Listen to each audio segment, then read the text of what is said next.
This is what the Lord said to me. Go and buy yourself a linen undergarment and put it on, but do not put it in water. So I bought underwear as the Lord instructed me and put it on. Then the word of the Lord came to me a second time. Take the underwear that you bought and are wearing and go at once to the Euphrates and hide it in a rocky crevice. So I went and hid it by the Euphrates as the Lord commanded me. A long time later the Lord said to me, Go at once to the Euphrates and get the underwear that I commanded you to hide there. So I went to the Euphrates and dug up the underwear and got it from the place where I had hidden it, but it was ruined, of no use at all. Then the word of the Lord came to me. This is what the Lord says. Just like this, I will ruin the great pride of both Judah and Jerusalem. These evil people who refuse to listen to me, who follow the stubbornness of their own hearts, and who have followed other gods to serve and worship. They will be like this underwear, of no use at all. Just as underwear clings to one's waist, so I fastened the whole house of Israel and Judah to me.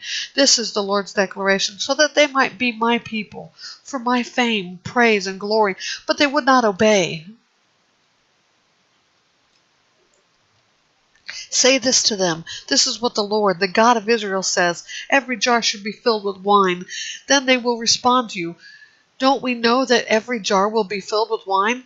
And you will say to them, This is what the Lord says. I am about to fill all who live in this land, the kings who reign for David on his throne, the priests, the prophets, and all the residents of Jerusalem, with drunkenness. I will smash them against each other, fathers and sons alike. This is the Lord's declaration. I will allow no mercy, pity, or compassion to keep me from destroying them. Listen and pay attention. Do not be proud, for the Lord has spoken. Give glory to the Lord your God before he brings darkness, before your feet stumble on the mountains at dusk.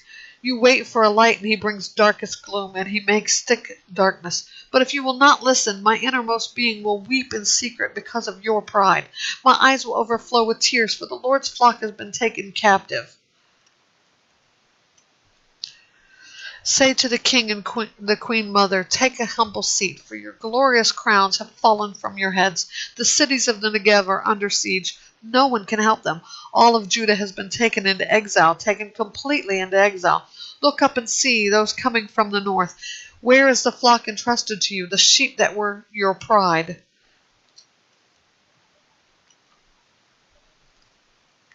What will you say when he appoints close friends and leaders over you, ones you yourself trained? Won't labor pains seize you as they do a woman in labor? And when you ask yourself, why have these things happened to me? It is because of your great guilt that your skirts have been stripped off, your body exposed. Can the Cushite change his skin or leopard change his spots? If so, you might be able to do what is good, you who are instructed in evil. I will scatter you like drifting chaff before the desert wind. This is your lot, what I have decreed for you. This is the Lord's declaration.